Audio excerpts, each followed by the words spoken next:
You're listening to Batshit Bitches, a podcast that creates a positive and welcoming dialogue about mental health. We push our boundaries of comfortability by revealing mental health struggles hidden deep within ourselves while also having a few laughs along the way. So sit back, relax, and enjoy a conversation with Batshit Bitches. Here we are, Batshit Bitches. Here we are. Did you guys miss us? We are back, and today we're talking about therapy. Therapy. All to things therapy or not to therapy? That is the question. Should I just speak in a British voice from now on? Please don't. That's so bad. To therapy or not to therapy? Yes. Shakespeare had the good question, the existential question. We've got a better question. Just kidding. Love you, Shakespeare. Yeah, he's awesome. He's a cool dude. He's a cool dude. Great writer. Yeah. I am AD. I am a YouTube creator, and I focus a lot on witchcraft, paganism, everyone kind of being one with themselves and experiencing new things and sharing them with other people, and also just, I don't know, everyone being all-inclusive and learning from each other and understanding that people are very different, but just because we're different doesn't mean that we are or should be divided. So, yeah, I try to focus on just helping everyone help themselves and help me. Dope. And I am Rachel Lako. I am an actor, writer, director, producer, filmmaker, all those things, and a mental health advocate. Yeah. Thanks for watching, y'all, and listening. Package. Super. She is all the things. I'm all the things. I have the whole package. Yes. There it is.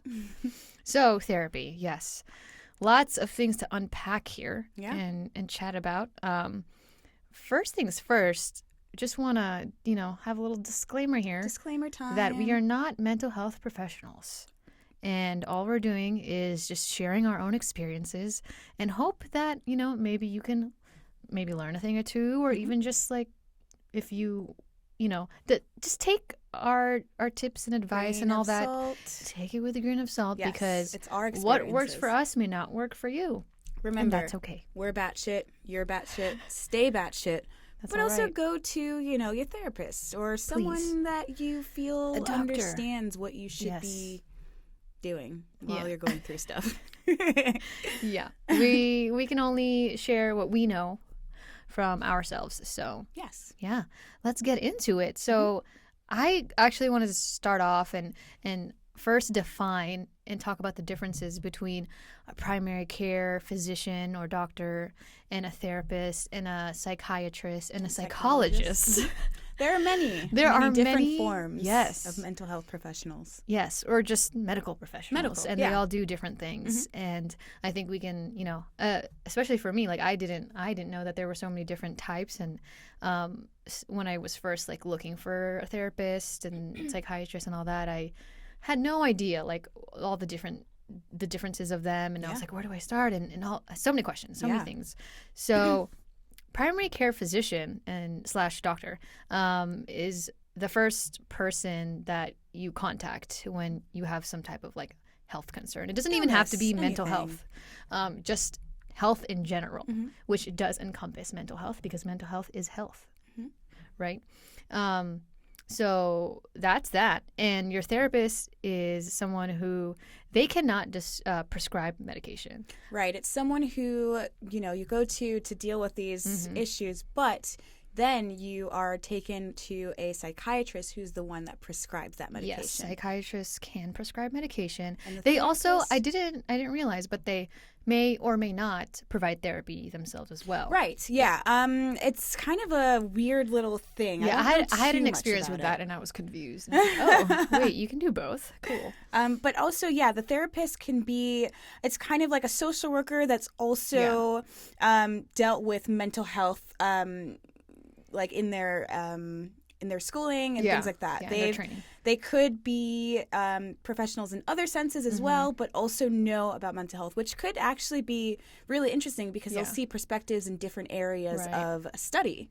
So, whereas a psychologist is strictly someone who studies mental health and has had their PhD or master's and like fully encompasses everything you need in order to, gain that mental shit. Yeah, and psychologists, they cannot provide medication. That too, yeah. I didn't know that. It's psychiatry psychiatrist all the way. Only psychiatrists can provide medication. Which one is a shrink, though? Is that a psychologist? Like that's a good question. Term shrink? I think because when people say shrink, they're mostly talking about like their therapist or someone that they went to talk to. I think it's either therapist or psychiatrist. Psychiatrist. They're all like interchangeable in my mind. I feel exactly. That's why it's confusing. Yeah, it's so confusing. But, them. them. The them. Yeah. So now that we got that out of the way, all the definitions. When did you start therapy, and how old were you? And kind of describe the process to us. I started therapy when I was 18 or 19. I think it was like right when I turned 19 or something. It was after my mental breakdown, and I was sent to the hospital, and that was about a week-long process of them trying to figure out like what was going on with me and yada yada. Can you describe your mental breakdown, or just a little bit of like what is that exactly to you? Well, it's weird because during that situation, I really had no idea what was going on. Yeah. Like, it was a moment where, like, I think I had locked myself in a bathroom and I was just, like, not really talking to anyone. I had brought a razor in because I was a cutter back then. And, I don't know, just, like, I don't really know what was going on with me like fully mentally because I wasn't really there. You know what I mean? Right. I kind of dissociated in a way. Yeah. So then when the paramedics or whoever were called, did someone find you or like? No one found me. I actually like left the bathroom and like went to take a nap, and then all of a sudden people were coming in and they were like, "Oh, hey, you need to come with us," and I'm like, I have no idea what's going on, but I will do that because someone called them. My boyfriend at the time called them. Oh, okay, because he knew what was going on. Because apparently he knew. I don't really know. Like I'm still very cloudy on like for that sure. whole thing. I don't really know exactly. You like have lapses of memory. Right. I completely dissociated from the encounter when I arrived. Talk about disassociation later. Yeah, it was really strange because I didn't speak to anyone. I didn't speak for an entire day. I was like in this sort of shock where they brought me into the ambulance. I was like fine. It seemed like I'm like, I don't know what's going on, but like you're telling me to come with you. I'm there. And then they bring me into this, this ward and then this room that's like an intake room. And this woman's asking me all these questions, but I don't hear her. I have no idea what she asked me. I have no idea what she is saying. She's just looking at me and wondering like what the fuck is happening. And I'm just like staring straight ahead, not doing or saying or moving at all. And then I remember she, stood up. I stood up, followed her, and I was, put into this room on a gurney, and I slept. And then the next day they told me to take a shower, and I took a shower. And then they immediately brought me up to the psych ward of a hospital in Brooklyn. And I was there for a week. I saw the therapist. He asked me what was going on. The nurses were there. Everybody's like, you don't belong here. What's going on? Like, you seem fine. Like, after a couple of days, I'd gotten comfortable in this, in the environment. I'd been given, I think, 10 or 20 mils of an antidepressant. And, from everybody else's perspective, I seemed fine. I was... I was a little popular in there, actually. Oh my gosh. I made friends. My roommate and I, she ended up writing me a love poem because That's she cute. had a thing for me. Oh, wow. We actually we kind of hooked up. Oh, in the psych ward. Yeah. Juicy. So that happened, and we had fun. She was bipolar.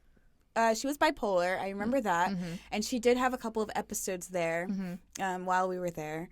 And, she was cool, like, whatever. And then, one of the nurses and I actually had Whoa. a fun, Whoa, interesting. I feel like that's a little, like, okay. He thought I was cute. I thought he was cute. And then, like, whatever. Like, we would talk. Wow. All right. I'm not even going to probe and ask him who that was because... I want to get that person. And in then, trouble. sidetracking and side noting, and then I dated someone from the mental. From that you met, like outside though, when you got out? Yeah, outside when I got out. Right, when I got out. Right. Okay. Yeah. Maybe That someone. so that was when you were like 18, 19. Yeah, 18, 19. But also, so after that, I moved back home to Maryland for about a year, and they placed me with a therapist in Maryland. So, like, the social workers took care of everything. Oh, they did it for They were you. like, hey, like, You we didn't have got to you. look. Which is surprising because the place, the facility was right next to my house, like really close to my house. Very But convenient you to couldn't get there. go there. No. I mean, the place in Maryland Oh, okay. that they put me in. Gotcha. Okay. Very, very convenient to get there. Like, they had their shit together. They were like, we're gonna place you, take care of you, and you're good. And I'm really grateful for that because I was a kid. Like, I had no idea what was happening. That's nice. How to You deal didn't with have any to of go that, who through, to like, go to. trying to find someone. Exactly. Recently, obviously, it's really hard, like, finding a therapist in general. But yeah. Did you like the therapist that they placed you with? I did. I had a therapist and I had a psychiatrist. And yeah, How both long of them, did you see both of them? I don't remember the specific time because I remember I was, obviously Like going couple through a weird. I think it was about a month. Oh, okay. Once a week for a month, About maybe a 2 month? months. Oh, okay. But That's short. after the suggestion of me having a personality disorder, and I talked to my dad about it, and he was like, "No, you don't have one." And I was just like, Oh, that's you're right. Okay, maybe I don't. I'm like, maybe I don't need to see a therapist. And like, as So someone, you stopped completely. yeah, as a kid, when your Right. parents are telling you something or You believe whatever, them, like, you yeah. believe them because you don't know anything else. Maybe Right. this person who's talking to me is like talking bullshit, and I'm fine. Like, I really had no idea, but I wish I had stayed because I was getting therapy sessions for free from the state. Like, can you imagine? Like, as an adult now, I'm like, Right. I did not appreciate all the shit I Could have had taken back in the advantage day. of that. Seriously, I Dang. had no idea, like, how well I had. I mean, obviously, like, okay, I had a mental breakdown and I was fucked up, but I had it so Free help. well Free until help right there. Yeah, in terms of the free healthcare I was receiving, and the fact that they took such good care of me. Both New York State and Maryland State took such good care of me when I needed it. That's awesome. And so, you kind of talk about like the process of trying to find a therapist now. Well, That's because this is your first time like actually looking for. Yeah, that's been extremely difficult. I am one of those people, I always have to see like reviews, like, see Yeah. what's going on. Like, I've been going to fucking Yelp, I've been going to Google, all of that stuff, and I've gotten like 3 stars, like 2 stars, and I'm like, what Yeah. is going on? Like, my health insurance is actually very good. I'm very lucky to have good health insurance, but for some reason, the doctors in my network, for some reason, have been getting these bad reviews. So I'm reading these reviews, and like a lot of them are, this doctor said this, or like, I was going through this tough time and this, therapist didn't give me what I needed. And I'm wondering, I'm questioning, like, and I know it may be terrible to say this, but I'm like, at what mental state were you at the time? And were you at a mental capacity good enough for you to properly review? To make this review. Yeah, this. Like, people say all the time, like, they weren't in the proper mental state in order to sign this document or whatever the fuck, How am I supposed to know that your review is legit if you're a mental patient? Right. And then I'm like, okay, like, this doctor seems cool and You legit. kind of have and to then like take a risk and see like, okay, maybe they could be wrong. happens. Maybe this review is wrong. Yeah, but it's Yeah. also personality things too. Like, sometimes you don't click with your therapist, Oh, and that's yeah, natural. totally. But it's also like, fuck, I'm basically dating my therapist, trying How to figure many- out who to go to Have next you and all seen? that. Yeah, it is like dating. It's awful. Have you like seen a lot of different therapists and then have left very quickly, went to a different one, or Well, I had Kaiser earlier this year, and I went to a consultation with a therapist there. But it was really disappointing because, I told her everything, yada yada. She said that we are going to attempt to work with you, but the only thing is we only offer 20 sessions per year. And my 20 next sessions? Yeah, and my next session is not a in lot. my next session is in 2 months. And I was like, I cannot fucking do that. Are you kidding me? Yeah. 2 months to schedule this appointment and be able to have therapy? Oh God, I need to be able to I have hate the long wait. yeah, I need to be able to have therapy once a week. And that's the thing. Like, the intake process, fine, whatever. You have to, like, figure out whatever the fuck. Sometimes sometimes even just the initial appointment will take, like, I've called a bunch of, like, different therapists and psychiatrist offices, and they're like, yeah, the next available appointment is, like, a month or 2 months from now. I'm like, right. But I need the help now. Exactly. It's crazy. So I did that, and I was like, no, I really can't do this. And then my insurance changed to something else a month later, and I realized, okay, that's when I need to, like, start, like, finding people that can see me once a week. So I finally, you know, after procrastinating for a million years, went to the LGBTQ plus center in West Hollywood, and I was like, you know what? Let me see what's going on here. Right, and they offer, like, sliding scale. Yes, they offer also sliding free, scale. Right? Do they offer free any for free? WeHo? Okay. If you live in Hollywood, and then also your insurance, if your insurance gives you a copay or something. And yeah, so I went there. And they initially told me it's going to be a 12-week process in order to fully process you, figure out what therapists you need, and all of that stuff. And I was like, okay, cool, that's fine. And they said, that's too long. I mean, yeah, like, it's very long, and I'm just like, oh my God, fucking get me a therapist already. But, like, I'm trying to be as patient as possible and like level-headed about it. But, like, it's also like it's going to happen eventually. So I did that consultation and that appointment, and the social worker got all of my information. She literally was jotting down all of these things in this Word document about everything, like 3 pages of a Word document, everything I was telling her. And she was very responsive, very great about it. I asked her, like, how many times can I see a therapist, like, whenever I need. She's like, you can honestly see a therapist as much as you want. Oh, wow. For like at least like once or twice a week if you need to. Yeah. And I'm like, yes, that's nice. What I need. But the only thing is that they only offer services for 4 months or 16 weeks or something. That's what she said, 4 months, yeah.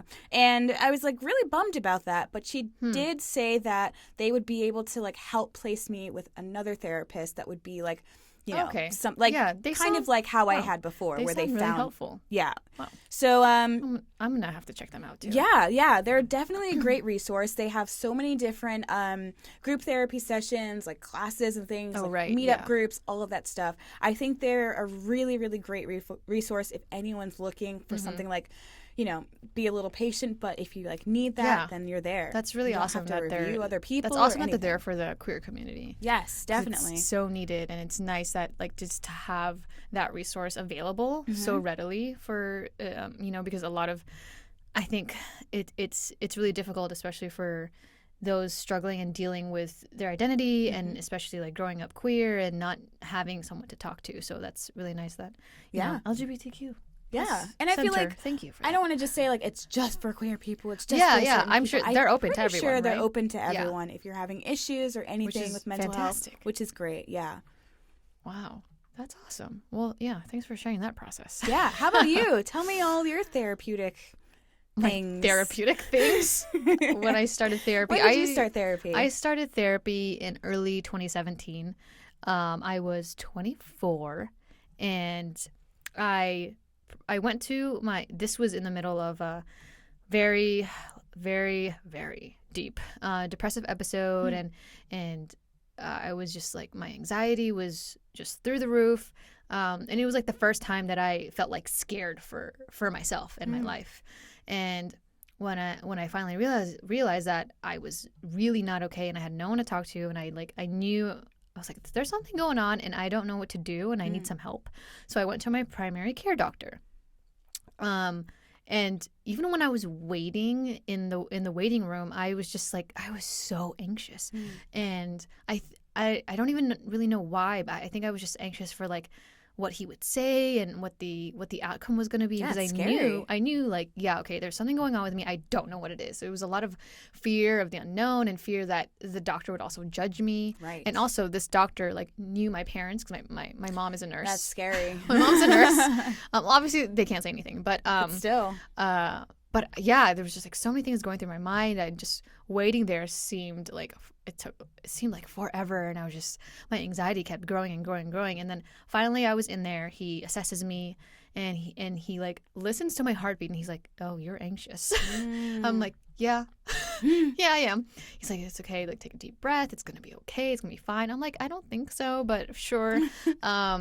and he diagnoses me with, well, he tells me, okay, I think you have anxiety and depression, like you should go see a psychiatrist, a therapist. And I was like, okay. So then that was the start of me just searching and looking for both a therapist and a psychiatrist, and I was just Googling everything. I eventually found, I knew I wanted a female therapist and psychiatrist. I just felt more comfortable with that. Yeah.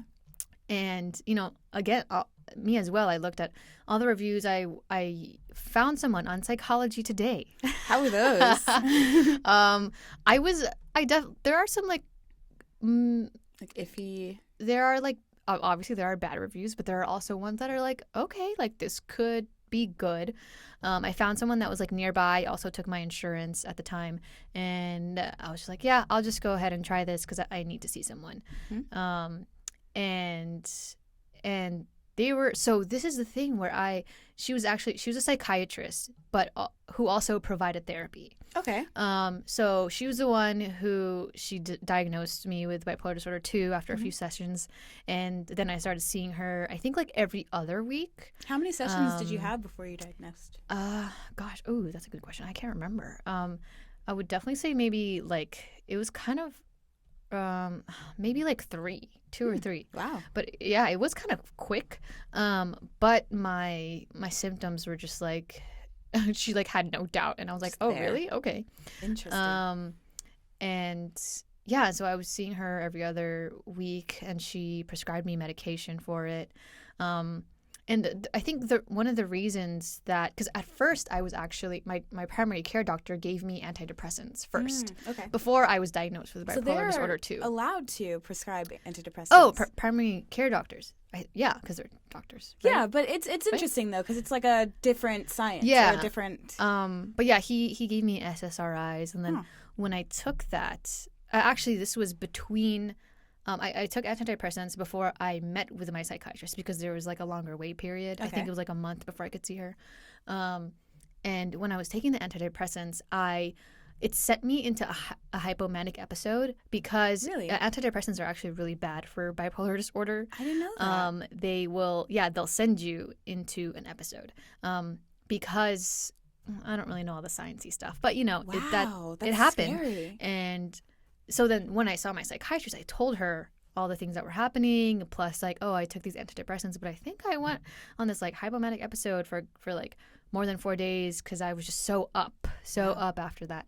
And then so she was a pretty okay psychiatrist. She wasn't horrible, and she wasn't like great. Okay. But then when I turned 26, I lost my health insurance because I was, under my parents. When you're 26, you can't use that anymore. That sucks. So, I totally skipped before. Okay, before I turned 26, something happened with my health insurance with this psychiatrist in this office. What do you mean? I had to stop seeing her because they said, I think it was after like maybe 2 months, they were like, actually, your health insurance doesn't cover your sessions, and that I had this large fucking bill to pay. Oh my God. And I was like, excuse me? Are you kidding me? Yeah, I was like, no, you told me before I even started, before I even took this meeting, this appointment, Girl, that my insurance would cover it. That's so. Do you think that's like so? I told them that was on their end, yeah, 100%. So. And luckily, they were like, "Yeah, this is our fault, so you don't have to pay anything." Imagine if they're like, "No, you have no, to." I don't care. I would have not paid that. Girl. No way. So I stopped seeing her because, like, I couldn't go there anymore. Then I had to find another therapist and psychiatrist, and that was another whole thing. And it was just a lot of research and trying to go with my intuition and seeing like maybe this person will be a good fit for me or not. But my next therapist that I saw was amazing. She was the best that I've been to so far. Good. And she taught me like so many amazing like tools, techniques, and things that I never had in my little mental health toolbox for myself. Good. That's great. And she had a little dog in her office, so that was really nice. But yeah, and like what the difference between her and my first psychiatrist was that my latest one, she gave me like she gave me worksheets and just practical tools for like everyday emotional regulation. That's great. Management. Yeah, because that keeps you accountable. You know, and it makes you want to do it. It was actual, like, she gave me like work to do on myself and was like, you know, you should try these things at home, or whenever you are feeling these intense emotions, like try this. And so, you know, I had a reference sheet, I had a guide to help me. So yeah, I think like my experiences haven't been too bad yet with any therapist or psychiatrist. I think there was one elderly psychiatrist that I saw. Elderly. And she was interesting. How so? Please do tell. Okay, I was kind of intimidated, but also at the same time, I don't know. I was there and I was going through a lot of different emotional. I was not in the right like state, and she kind of like irked me, like kind of pissed me off. But that's an interesting thing, though, like the difference between a younger therapist versus an older therapist, and maybe like the differences in thinking and how like their practices may be like slightly off. Right. Not every therapist, psychiatrist, they're not all the same. They all have their own techniques and their own. Some may, some of them may not fit your bill, and that's okay, and you can like go find someone else. It really is like dating. It is. It's so sad. It's so rough. It's so rough. But yeah, she was interesting because she had, obviously her intentions were good. She had me do all these like different kind of like mind games and stuff, and I was like, I don't have like Chris Angel Mind Freak. No, not like that. But she asked me all these. I can't even remember because I tried to block that out of my memory. But she was asking me all these different like questions about things that I did not know anything about. I'm like, what is this? Like why? References to like random things in the past. She asked me like a math question, and she asked me like she was like assessing me. It was an assessment, But I got like pissed off about it because I was like, I don't know the answers to this, and I don't want to do this right now. I hate those kind of like tests though, where it's like match this pattern with this one, or like whatever, or like which blah blah blah goes with this, and I'm like, ew, like can you give me real questions? Like I don't want to do that. Yeah, I don't know, that irked me, so whatever, it's fine. She wasn't right for me. So now I haven't been to therapy since last year because that's when I turned 26, and I had to stop seeing my lovely therapist that had a really fluffy, cute dog. She had her dog there. Yeah, most of the time. So animal therapy, I like it. Yes, it was nice to keep things smooth, and a lot of like crying sessions with her. So it is interesting though, because I remember one particular session where I don't know why I had this idea that therapists are like strong and they don't really deal with as much stuff, hard stuff as like we do, but they do. I think therapists are people. Therapists are people. Deal with other shit. Yes, they do. Their and lives are probably falling apart while we have no idea. Like, and therapists also have therapists. Yeah, like that's what I found out. Doctors, they have crazy hours. Their patients are like they're everything. It's a lot of mental, emotional, like you need to be so. I think like I don't want to say strong, but just have the capacity to take all that on, because you're hearing other people's like problems and issues and trying to help them with that, and that can weigh on you. And I'm just like, wow, that's a hard job, but very rewarding, I think, when you can help somebody. But in one session, my therapist was like, I could tell kind of off or having a bad day or something was going on, and like she was like tearing up at one point. And, really? While you were like while we were having a session, and then I can't remember what the session was about. But did you ask her what's wrong? Yeah, and so she had expressed that I think a family member died or something like that, and so she was going through things, and or she was just like sharing that, hey, like I appreciated her vulnerability with me, because she was saying like, I think because I was talking about something that she resonated with, and then brought it back to like, I know how you're feeling because that's how I'm feeling right now. So that's always interesting to me, because I wonder if therapists try to steer the conversation to you, or if like every so often they bring in something of theirs that they've experienced so that you resonate with that, or they resonate with you, and vice versa. Right. So it's like, it's not just like, oh my God, I'm dealing with all of this shit. Like, listen to everything I'm like feeling. It's like, hey, I know exactly what you're going through as well, and I'm here to help you because I have either been there or like I have patients that have been there. I'll give you a story maybe of someone else that's dealt with this and how they coped with it, or how I personally coped with it. Yeah, there are so many different methods. Right. So how about you? Like, have there been any helpful tools or techniques that you've learned in therapy, or that your therapists have shared with you? I actually don't recall any lessons or conversations I've ever had with therapists. Do you think because like you can't recall them? You haven't. I mean, it was so long ago that I went to my therapist that the most recent times I went to therapists were just for the like little consultations, like, oh, okay, I have you for an hour. Just give me all the shit. Tell me exactly what's going on with you. So I had those moments with them, but my previous therapist back in the day, I really wish I could remember the things that she said, because I really enjoyed speaking with her. Like, she was really interesting, and I remember that I would show her some of my writing, and she would say, like, you know, all these things about me, of how like insightful I was and how I can work with the art that I'm doing, and it's kind of my therapy, and I like kind of cope with things in certain ways that she thought were, you know, very good for me. But that's really all I remember. But wow. Yeah, it's just one of those things. It's like I need to be in therapy for way longer to really gather those sort of tools. For sure. Yeah.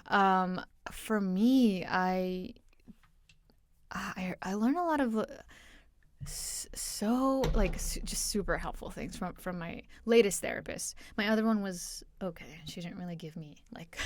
Was that the oldie? The oldie. No, I didn't stay with. I literally had like one meeting with her, and then the first initial one, I was like, yeah, no. We're not ageist, guys. We're not. We're not. It's just like her methods weren't like working with me, so that's okay. Yeah. What was really helpful is that my last therapist, she gave me a list of ways to regulate my mood, because, you know, bipolar disorder is a mood disorder. Yeah. And my mood can change very quickly. And one of the things is like, I think one of the misconceptions about bipolar disorder too also is, or just bipolar disorder in general, or any mood disorder, is that, bipolar in particular, is that, you know, it's mostly like super highs and lows, and that's it. But there's also like even in between that, and it's honestly really, it's not just, oh, I'm really, really, really sad today, or I'm really, really, really happy today. It's also every other emotion too that you're feeling so intensely. So it's like anger, irritation, you know, so it's like all those emotions in between I also feel very intensely. So it's not just happy or sad, you know. And so she gave me a really great list of so many different ways I could regulate my mood. And one of the techniques I like that I've used a couple times is it's called what is it called? Oh, I guess it doesn't really have a name. But basically, you immerse your face into icy cold water for like 30 seconds. What does that do? And so what that does is it resets your nervous system, and it's like a shock. Yeah, and so it helps you feel more calm and relaxed. And that's like kind of a little quick fix for when you're feeling something really intensely, especially like I've used that a lot of times when I will get heated in a argument, or, you know, something triggers me and I'm like super angry, or I'm feeling something intensely. I'll just like go to excuse myself, go to the restroom. I'll fill the sink up with water, icy cold water, as cold as it can get. Our water gets really cold. Yeah. And then just like put my face in there for like 30 seconds, take it out, and, you know, just it's supposed to slow your heart rate as well. So that's why it helps you like kind of like stabilize again. Yeah. Does that give you a brain freeze? No. 30 seconds is a long time. It is a long time. It can, obviously, it will definitely make your face feel fucking cold, but closes your pores though. It's good for your skin. It helps your mental health. Yeah, it helps your brain and your skin. That's a win. Score. I think it also is called like divers something. Diver something. Look that up. Yeah, look more into that. For sure. Anyways, it's a great technique if like you're feeling a very intense mood, a very intense emotion. It'll help regulate that. Another thing is, so you were talking about disassociation, and like I deal with that too, with like complex childhood PTSD stuff. And like one of my therapists had, I think it was interesting because she, in the middle of a session, she recognized that I was disassociating. Really? And probably because I wasn't responding, or I don't know, something happened with me. And yeah, sometimes I still can't figure out like what triggers that, or obviously like if I'm I know that when I'm in a very stressful situation, I will disassociate. And then sometimes it just happens when I have no idea why, you know? Yeah, and I don't I'm still know trying when to figure that out. Or why for me, but it can happen randomly, or it can happen for so sure weird. when I'm like super stressed. Yeah. And so yeah, so she recognized that I was disassociating in a session. She was like, "Are you disassociating right now?" Or you know, like she said that after like a couple minutes. You disassociated? After like a couple minutes, like when, you know, because she was talking and then I was zoning out, or, you know, I was feeling like, and for those who don't know what disassociation is, it's basically when you're feeling, well, for me, I can, how it manifests for me is when I kind of, you can call it like, I guess, dozing off, but it's more than that. It's like detaching from reality, and you think like you're in your body. You're in a dream. Yeah, it's either that, you're not in your body, or you're in a dream. For me, I feel like I'm in this alternate reality type of thing. Like I am in a dream, and also I everything else is blocked out. Yeah. Like everything seems to like muffle around me. Like if there are people talking, then it becomes really muffly and like blurred, and like I get sensitive to light, all those things. Interesting. Sensitive to light. Yeah.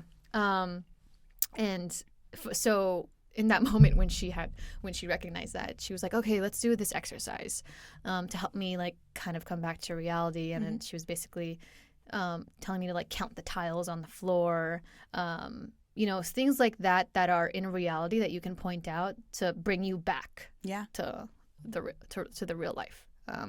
And I've used that a couple of times. It's helped me somewhat. I haven't used it obviously recently, which is good because I haven't disassociated in like an intense way. In an intense way. Yeah. Sometimes even sometimes during the podcast I've realized that I've like almost gotten there, and I'm just like, I can't do that right now. For sure, right? It's weird. Like sometimes it just happens randomly, and I'm sweating bullets right now. I am like, whew, is that like, for you, how does disassociating feel? Yeah, for the most part, I start to sweat a lot, and then I just focus on something, and I'm not in the moment. I'm either in the past or the future or outside of my body looking at myself. Yeah, that's the thing is, I think that's a great way to explain disassociation is like you're just not present at all. You don't even like, you will kind of just be blank, you know, and yeah, like I'll have memory lapses too of things that even from before, like in my past, where I'm like, I don't remember exactly. And, you know, that has to do with a lot of mental health issues and my illness and trauma and all that. Yeah. Yeah. It's kind of, it's not really fun. Yeah. I don't know if it's like a nervous thing or if it's like, I don't really know what's going to happen. So I kind of just like, I don't know. I don't know what it is. Yeah, we'll find out when we go to therapy again, and we'll let you guys know. It's gonna be lit. I'm excited that you're excited about therapy. I'm excited to like share all of my therapy shit. Nice. Same Rachel's here. like, oh my god, shut up. No, I want to know. Like, I'm curious to to know like what kind of therapist you'll get. Yeah, next. and Me too. There's so many different types of therapy as well. So many different levels. I did want to talk about that too. Is the different types of therapy. Like for me, they had suggested for me to take cognitive behavioral and also dialectical behavioral therapy, which is DBT. DBT. Yes, and I think CBT and DBT are kind of like the most common ones. And my therapist was suggesting for me to go to like DBT group therapy, and that I haven't been able to do that yet, but I'm really interested to do that. Yeah, it's a little scary for me, like, because people I don't know, being like in a group setting. Yeah. But I think it would be really good for a lot of people. Yeah, I think it'll be helpful for me. Other people right. also deal with the things I want to hear. I want to hear stories from other people and how they deal, and maybe like learn from them. Yeah. So yeah, I might look into that because they've suggested it to me and I haven't like looked into it because insurance. I've been to art therapy. Art therapy is really great therapy. As well. What kind of art therapy? I think it's just all around. Like they're qualified therapists that specifically work with art. So it's like they study painting, art therapy. Yeah. Okay. It's painting, it's sculpture, it's any sort of art. And they are trained to be able to work with like mental patients. Mm-hmm. I did that when I was in the hospital and it was absolutely incredible because, as an artist, like getting all of that mental emotional things that I was dealing with out in my art is everything, Yeah. And for me, that's the best form of therapy for me, even though I kind of just do it myself, is art and like getting that out, whether it's through writing or just expressing myself through, storytelling and acting and doing all those things. But yeah, art therapy. Yeah, it's one of those things that not very many people know about, but it's a thing. Also, we were talking about animals. Pet therapy is a thing as well. Oh my God. Oh, actually, yeah, I kind of skipped over that. So I, gosh, I love animals. When I was in a very severe depression, like in 2017, and after my first therapist, she had suggested like, because I was talking about animals, we're talking about dogs, and then she was suggesting that like, yeah, if you want to get a dog, like I think that would be really helpful for you, help you with your depression, blah blah blah. And I was like, oh, okay, yeah, I do like animals. I got, and then I tried to convince my mom to let me have a dog, and she was like, oh, my mom does not like dogs, like she doesn't like animals. She just is not an animal person or not a pet person. But I was like, I don't care. I'm gonna get my own dog. Like I'm depressed and lonely. Shut up, like Mom. I got a puppy, and you did. She was in your mom's house. Yeah, and she was like so helpful. Because I told my mom, I was like, I need this. Well, I wonder, really is it possible for them to prescribe you an animal, like for therapy? I don't like prescribe to take an home. animal. Like, no, I wonder because there are aid dogs and things like that for other disabilities. Well, the thing is, like, so I had if it's like a serious disability, like you can't do anything. Yeah, well, you can register your animal as an emotional support animal. Emotional support. That's what I was looking for. Yeah. Gotcha. So I did have my puppy at the time was an emotional support animal. That's so fascinating. And it was. I feel like animals are their own type of therapy. They love you. Yeah, they love you no matter what, and especially when I'm like just feeling so down and so low, like they're there to like cuddle and love me. And I like animal cuddles. I love it. Oh man, I miss animals. R.I.P. to my dog because she died oh no. a couple of years ago. Yeah, I know, so sad.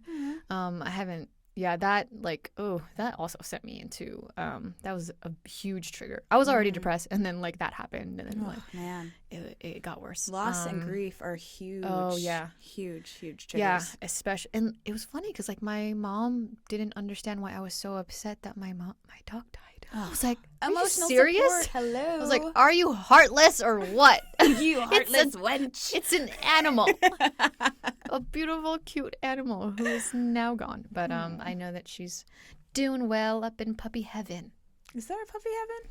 I don't know. I just like to think that. I always wonder. I just like thinking that, that she's good. She's happy there. Good. How about let's talk a little bit about therapy apps, because there are therapy apps. Oh my God, yeah. So versus therapy in real life. I would definitely prefer therapy in real life. I need to have that one-on-one, face-to-face, one-on-one interaction. Like if I need to like jump up and down, like I want you fucking like there with me. You know what I mean? Yeah. I have tried a therapy app actually once when I was last year in 2018. I was like, deeply depressed. Like I just needed something, and I was like, I don't have any money, but like let me try this therapy app. So I'm like on there, and they're like, how are you? Like, what are you doing? What are you feeling? And I'm like telling them all this shit, like paragraphs upon paragraphs of things I'm going on, how depressed I am, how I don't know what to do with myself.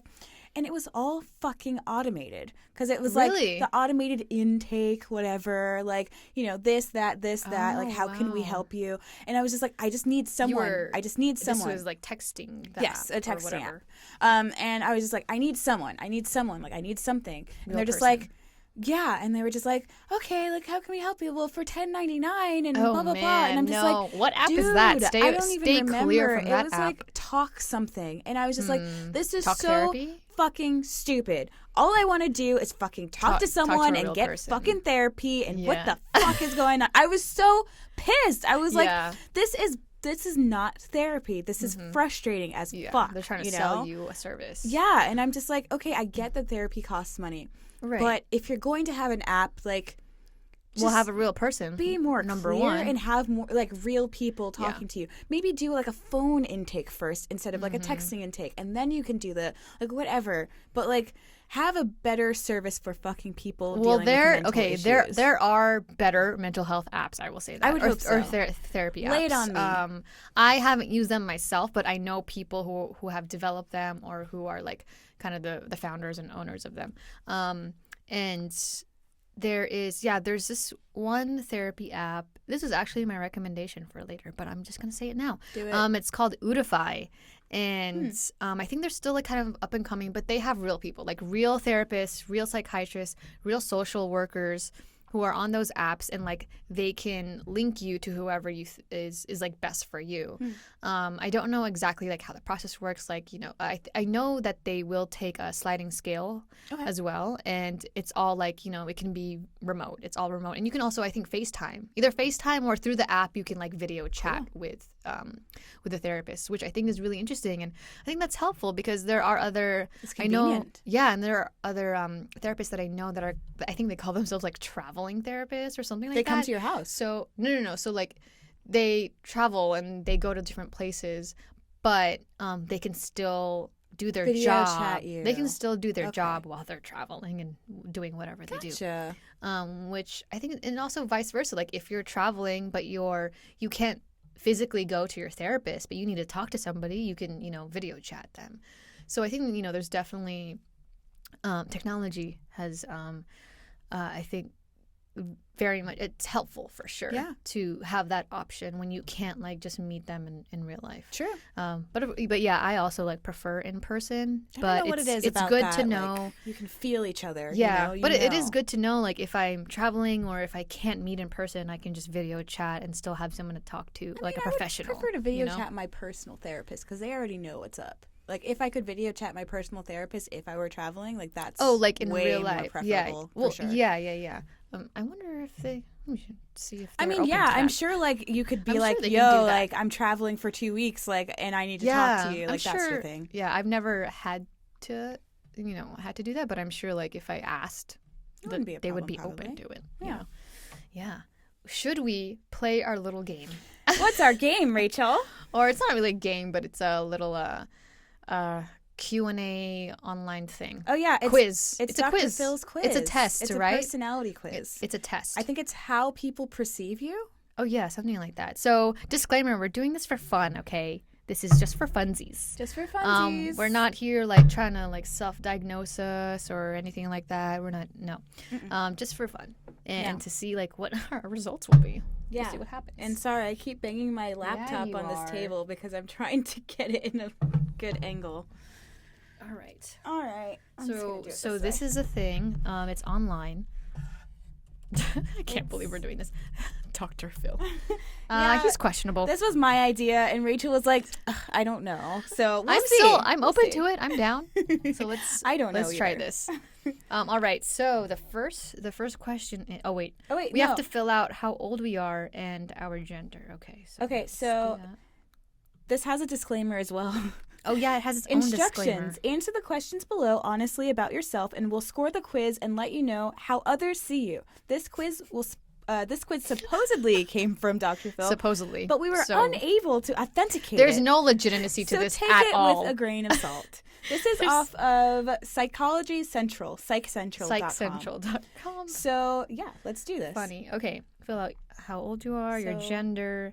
I First am question. a 29-year-old female. First question is. Ooh, they have female, male, or other. I like that. Good. Good for you. Yeah. When do you feel your best? In the morning, during the afternoon and early evening, or late at night? Yeah, okay. For me, it's in the morning. I am not a morning person. See, I'm not a morning person either, but like, well, I guess now I am because I used to be such a like late night owl. But I've had to, and this is actually another thing that my therapist had told me, that she was like, you need structure. Oh, you need structure and days. you need a schedule. Yeah. Like you need to go to sleep at the same time every night and then get up early. And that's really important for people with bipolar disorder is to have a structure and a schedule so that our moods won't swing so much. Fluctuate, you know? Yeah. So now I guess I'm a morning person. All right. I think I'm going to say afternoon and early evening, but that's questionable. All right. Number 2, you usually walk fairly fast with long steps. Oh, man. Okay. Wait. Oh, usually. Okay. Because, see, here's the thing with me. And I'm a New Yorker. Okay, yeah. Get out of my way. So here's the thing with me is like, this is why, again, with the bipolar disorder is like, it depends on if I'm in a depressive mood, it's going to be really slow. Like it depends on my mood. And then if I'm in a hypomanic episode, oh man, I am talking so fast, I'm walking so fast, like, and I've had like my friends have noticed that before when I'm in a hypomanic episode, they're like, "You're walking so fast," and like they can't keep up with me. Yeah. And before I just thought, oh, this is just like how I walk, but no, because there's other times where I'm depressed and I'm not walking as fast, or I'm not like doing things so rapidly. That's actually really interesting. I'm going to go on a little bit of a side note from walking, but I have that too a lot of the times when I was in art school, I would paint. I was in painting class, and my art teacher would come up to me and say, "Wow, that's an interesting painting, blah, blah, blah," like the style I was doing it, and he would like suggest this artist. The next day, he would come by, and then he would be like, "Oh, I want to suggest this. Look at my painting," and say, "Oh my God, it's a completely different style of painting." Like depending on my mood, depending on what I was, in my brain at the time, it would be different. And it's interesting that you say that, like, it's the same thing with like music, my style, my taste in music, my taste in TV. It changes so much with my mood. At the time. It's crazy. Yeah, so there's no option here for like both. So I'm just gonna say I think regularly though, I as when I am stable, I still walk fairly faster than normal. So yeah, fairly fast with small steps. I'll do that. Which one? What did you do? Long steps, fairly fast with small steps. Yeah. Less fast, head up, looking the world in the face. And less fast, head down. Good one. Or very slowly. That's a good one. I would say fairly fast with long steps for me because I usually just want to get to where I'm going as fast as possible so I can then fairly chill fast out. With long steps. Gotcha. Okay. Yeah. Number 3. When talking to people, you stand with your arms folded, have your hands clasped, have one or both of your hands on your hips, touch or push the person to whom you are talking, play with your ear or hair, touch your chin or smooth your hair. Oh, that's a hard one, actually. Wow. When talking to people. Okay. Generally, because it also depends on who I'm talking to. Am I comfortable with them? Am I not? Right. Like, I'm touching the person if I'm comfortable with them. Yeah, exactly. Playing with my ear or hair. Yeah, I don't really do that. Touch your chin, smooth your hair. No. I like play with my hands. Like I need my hands doing something. Have one or both of your hands on your hips. I don't know. Do I do that? Sometimes I think I'm either touch or push the person to who I'm talking to. Or I'm gonna choose that one. Yeah, I'm gonna say touch too because I am a touchy feely bitch. Same. Okay. When relaxing, you sit with your knees bent with your legs neatly side by side, or your legs crossed, or your legs stretched out or straight, or one leg curled under you. One leg curled under me. That's like very comfortable position. Mine is my knees bent.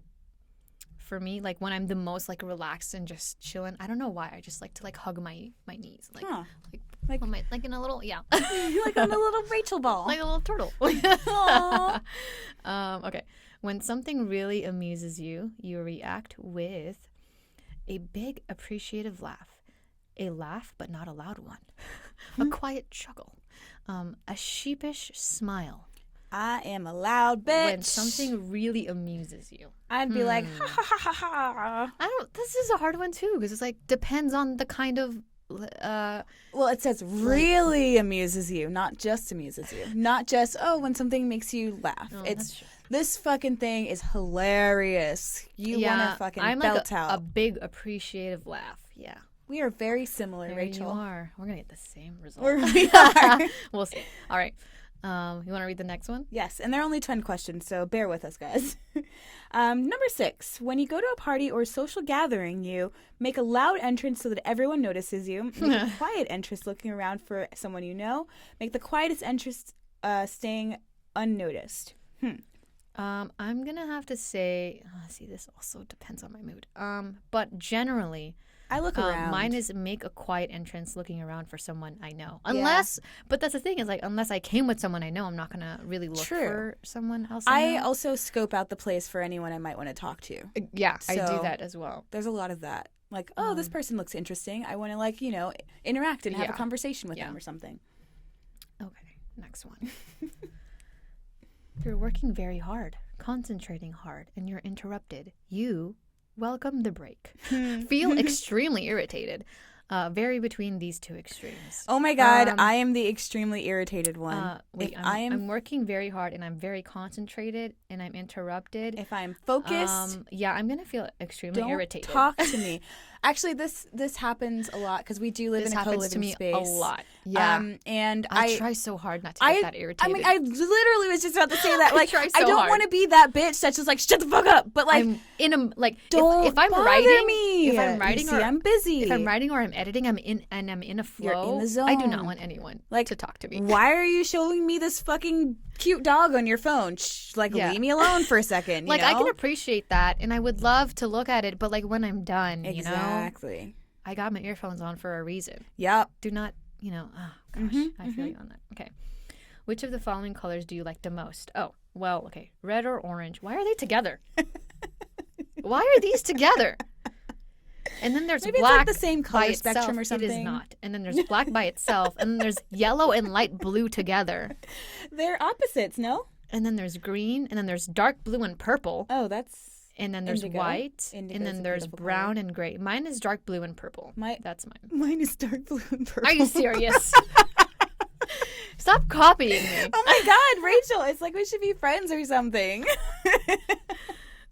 That's the color you like the most? Blue's my favorite color, and I like purple. But, and together they create indigo, I love which indigo. Is my favorite. Indigo, because it's purple, because I love dreamy colors. Indigo is beautiful also because it's the color of our third eye. Yes. So, it's stunning. So you like dark blue more than light blue? Well, dark blue is like royal blue.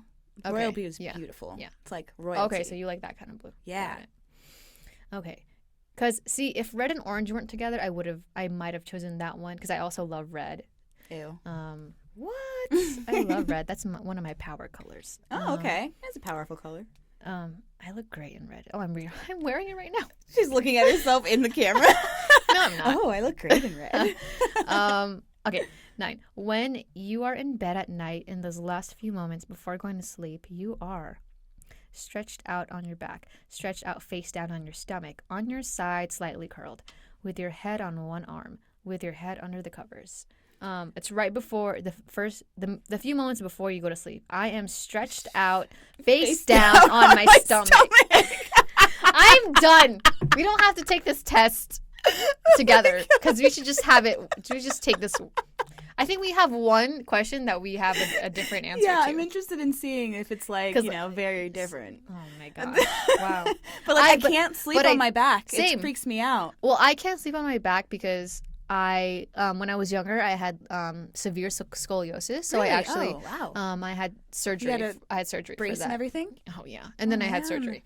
So I have two rods in my back keeping my spine straight. Damn, girl. And I don't know why, but it's just more comfortable for me to lay on my stomach. I'm just afraid of psychic vampires. So what? No, apparently, old wives' tale or old whatever the fuck. If you sleep on your back and you go to sleep, you're vulnerable to psychic vampires coming to you and sucking out the energy from you. Yeah, wow. But also it's just very uncomfortable for me. I like laying on my stomach. Same. Although I know it causes more wrinkles in your face because you're literally putting 10 pounds of weight on your face every night. Oh. But I mean, it's okay. I still look young. So yeah, whatever. Exactly. I have good genes, so it'll be okay. Right. All right. Last question. You often dream that you are falling, fighting or struggling, searching for something or somebody, flying or floating. You usually have dreamless sleep. Your dreams are always pleasant. Huh. Okay. This one's hard for me because I'm always struggling to fly. Or I fly, and it's awesome. So it's for you, it's either fighting or struggling or flying or floating. Yeah, because a lot of the times, like, I'll also be running away from someone trying to kill me, or like, like punching and kicking ass. Yeah, this one's hard too because I think I'm between falling and flying or floating, but I think most I like trip a lot, and then I like make myself wake up because I like jerk, and I'm like, oh crap, I'm not actually falling down the stairs. Searching for something or somebody. I mean, that's another dream too. Why can't I put these together? I don't know. I'm gonna go with flying or floating. I'm gonna go with that one. I literally was just about to say I fly more in my dreams than anything, so we are the same. Oh Lord, we have like one answer that's not the same. Oh geez, let's see. But also, our age is different too. All or right. I think we have 2 questions that are not the same answer. So okay, we'll see. We'll see. All right, moment of truth. All right, score my personality quiz now. What did we get? Okay. All right. What did you get? I got a 43. I got a 44. Wow. Okay. And I got the lively center of attention. The lively center of attention. We're the same. This is why we're friends. You want to read off what that is? Sure. So it says, others see you as fresh, lively, charming, amusing, practical, and always interesting. Someone who's constantly in the center of attention, but sufficiently well-balanced not to let go to their head. They also see you as kind, considerate, and understanding. Someone who's always cheering them up and helping them out. Huh? Yeah. Interesting. I mean, yeah, for the most part, I feel like people do see me that way. I thought it was going to be a little bit more intense of an answer. This is kind of like a general, like, you're cool. Yeah. I know. Thank you. I mean, I didn't expect much from this because. Okay. But that is interesting. Like, do you think? You think that's pretty accurate about you? Because this is a quiz about how do others perceive you. So. Yeah, I mean, for the most part, I am always interesting. There's always something going on in my life. Whether or not I choose to share that with people is, the question. But sufficiently well balanced. Yeah, I also saw that, and I was like, to their head. I don't know about that. I don't know about being well balanced. But most of this, they also see you as kind, considerate, and understanding. For the most part, I feel like I feel like the way I express myself is well balanced. Maybe I'm not actually well balanced, but people see me as well balanced because I don't necessarily share all the crazy shit with them. Yeah, I feel like, for me, I can definitely see this too, because when I do go out, like if I'm out with friends, and there's another thing is if I'm in a good mood or if I am emotionally, mentally stable, this is basically how I will. That's just like me in a nutshell. I am pretty like, I'm friendly, I'm outgoing, like I love people, I love making new friends, or like just like I have no problem like talking to people. But if it's different story, if I'm depressed or a different type of mood is happening inside of me. When I'm out and about with friends, like I want to take care of them, make sure they're having a good time. If they're not, like I'll be that person that's like, okay, let's do this and we'll be good. Like I like taking care of people. I like, being there for people and being that person they go to talk or listen, anything like that if they need something. So yeah, it's definitely that. I'm understanding, or I attempt to understand situations because I would like for people to be able to understand me. Try to understand. Yeah, exactly. So for the most part, I mean, go Dr. Phil. You're well, supposedly this is from him. We don't even know if it's that legit. True.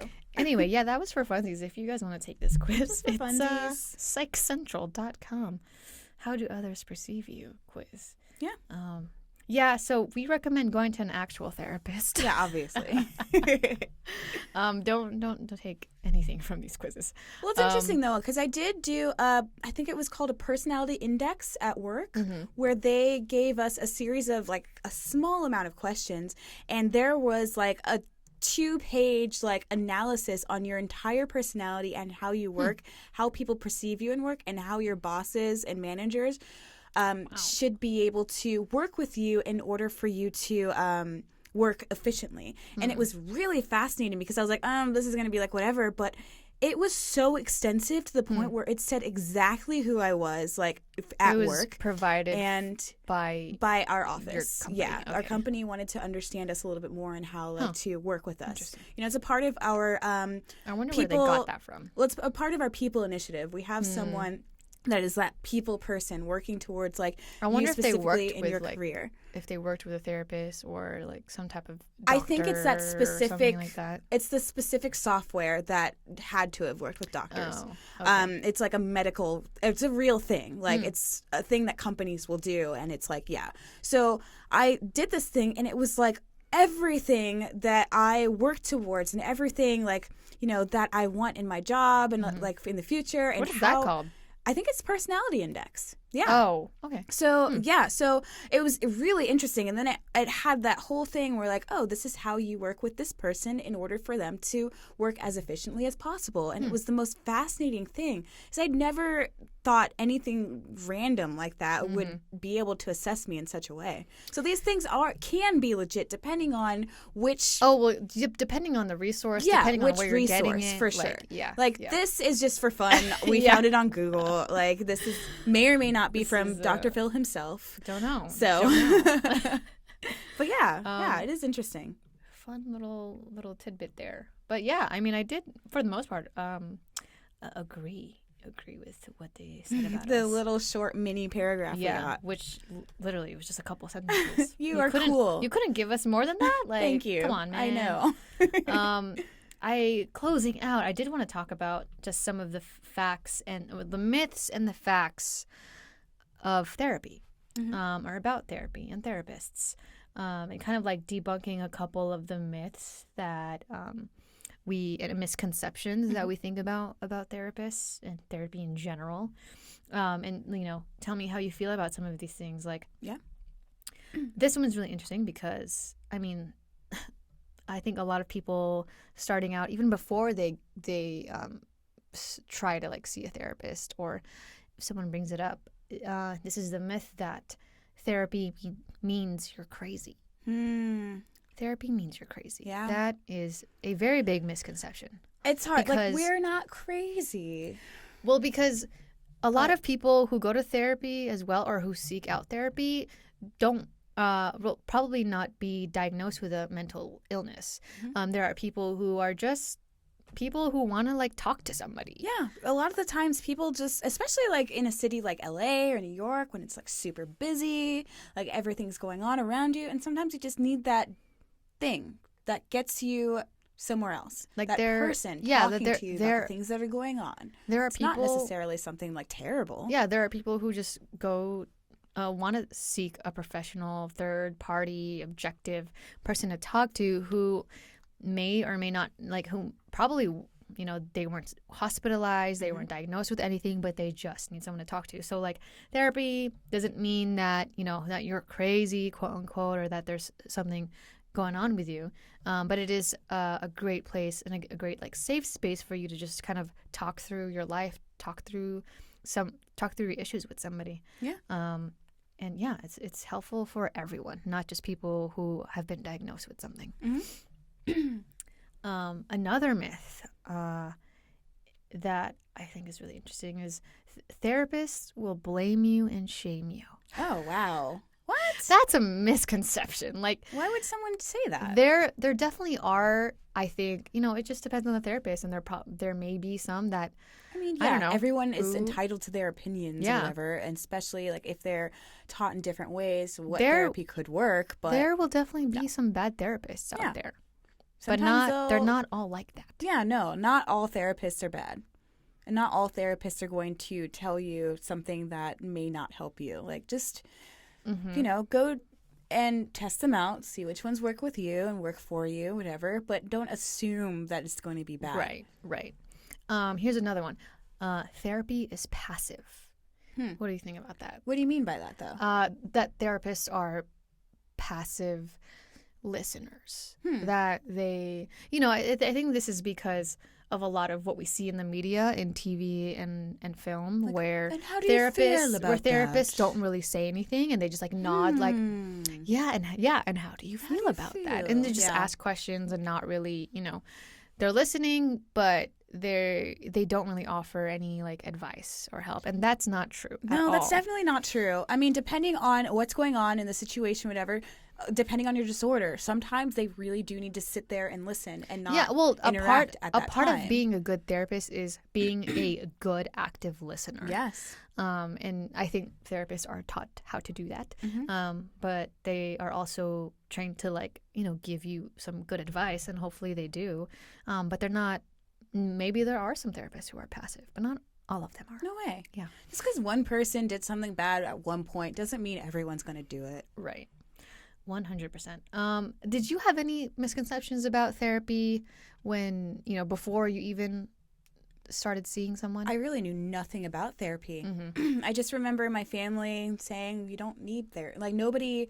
Yeah, therapy wasn't a thing in my childhood or my family. I didn't know about it. I'd never heard those words until I was like in my early 20s when I sought out therapy, and I was like, "Oh, I don't think I've heard this word before." Like, oh, this is a thing that people do, and surprisingly, it was very normal for a lot of people, especially living in a big city or something. You know, I think the first time I realized it was that normal was, I don't know, I was like 25 or 24, and my friend is like, yeah, I'm a therapist, and she was like super casual about it, and I was like, oh my God, you're talking about therapy? They're talking about your therapist? And she was like, yeah, like everybody, like, it's New York. A lot of people have therapists. And I'm like, oh my God, it's very normal. It's just a normal thing for people to have therapists. And the thing is, like, I think because for us, and for me specifically too, growing up and I can't wait till we talk about this stay tuned in another episode where we talk about therapy and our culture. Yeah. And the way we were raised, because again, like with Asian American culture, there was no talk of mental health and no talk of therapy at all. So I had like literally no idea of what any of that was until I until I like learned that it was a thing that people do here in America. Yeah. And it's very normal. And I was like, oh, okay, cool. I guess that's the thing I can do. But yeah, stay tuned for that. That's going to be soon. I'm very excited about it. Anything else you want to say about therapy before we give our recommendations? I think I'm good. I think I'm ready for some recommendations. Get some recommendations. Fire away. I had already mentioned one of mine earlier. It's an app called Ootify. That is OOTIFY. Wow, yeah, Ootify. I never would have gotten that. Yeah. Ootify. Nice. Ootify is an app, and you can find a therapist, psychiatrist that works for you and in your price range. And I'm sure they take sliding scale. I'm sure they can take whatever insurance you have. And they do like remotely. I think you can either like have chats or text chats or video chats. But yeah, check them out. And then also, another app that was helpful for me when I was trying to regulate my mood is it's called Daylio. Daylio. Daylio.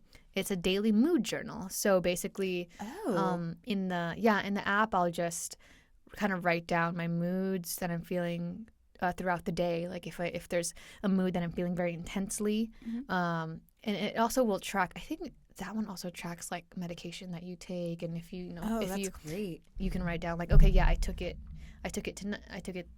today, and maybe I skipped a day, whatever. But yeah, it's a great like.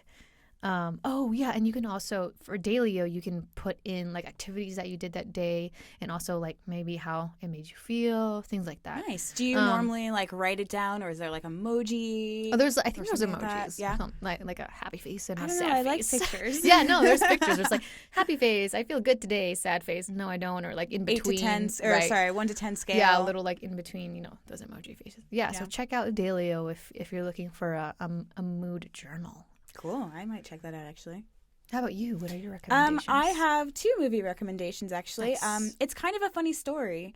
Oh, yeah. Yeah, it's actually a really good portrayal of being in a hospital. I haven't seen that in a long time. I remember seeing, I think I saw that. Yeah, I think it came out a couple months after I was admitted, and I was very surprised by the accurate portrayal of how, like, what it is. Like, sometimes you get those... Oh, it's the guy from Atypical. Yeah. Yeah. Oh, yeah, I'm on that show, guys. Season 3. Emma Stone. Emma Stone? Emma Watson. Emma what? No. Emma Reynolds. Roberts. Emma Roberts! Yes, I know. I was like... The Emmas. I know them, and they're not How in that many movie. Emmas can you name? Yeah. So many Emmas. Like, so many... okay, yeah. So, right. Yeah, very good movie. Yeah, I have seen that movie. And A Beautiful Mind. Oh, man, that movie. Oh, that's a good movie. Definitely one of my faves. You know, I haven't dealing seen that with schizophrenia and the different, you know, things that he deals with and everything. His wife is involved in, like, trying to help him. He goes to an institution and all of these things, like, he's dealing with seem at least like so accurate. Have you seen Girl Interrupted? Yes. I mean, that's a classic. That's definitely a classic. Do you think that was pretty accurate? I watched that movie when I was so young that I can't really remember. Rewatch it. We should definitely I want to rewatch rewatch it because, yeah, it's been a minute since I've seen that movie. We can do, like, a reaction. Oh, yeah. Reaction. Oh, that's going to be a long video. Yeah, but all I remember is Angelina Jolie's character and how manic she was, fire in that movie. Yeah. Angelina Jolie and Winona Ryder, man, those performances were amazing. I think Winona Ryder was pretty tame in that movie, though, from what I remember. But right? Angelina, I think she still did a fantastic job portraying that character, but Angelina, like, killed it in that role. She was so good. She plays crazy well. Crazy one. All right. I think that's it for us today. Thanks so much for watching, y'all. Make sure you follow and like and subscribe and do whatever and whatever platform do everything you're listening, watching us on. You love us. And we love you. So we want to see you. We want to interact with you. And we'll be able to, like, you know, help you out. Like, ask us questions in our email. Totally. Anything you need. Like, yeah, just let us know. We're here for you. Thanks, y'all. And, yeah, have a great week. Have a great rest of your day. Great month. A great year. Yeah, Rachel and the Greats. Just have a great fucking everything. And you're awesome. You're not alone either. Your company you are not time. alone. Don't forget that. Yeah. We'll see you next time. Stay batshit. Stay batshit.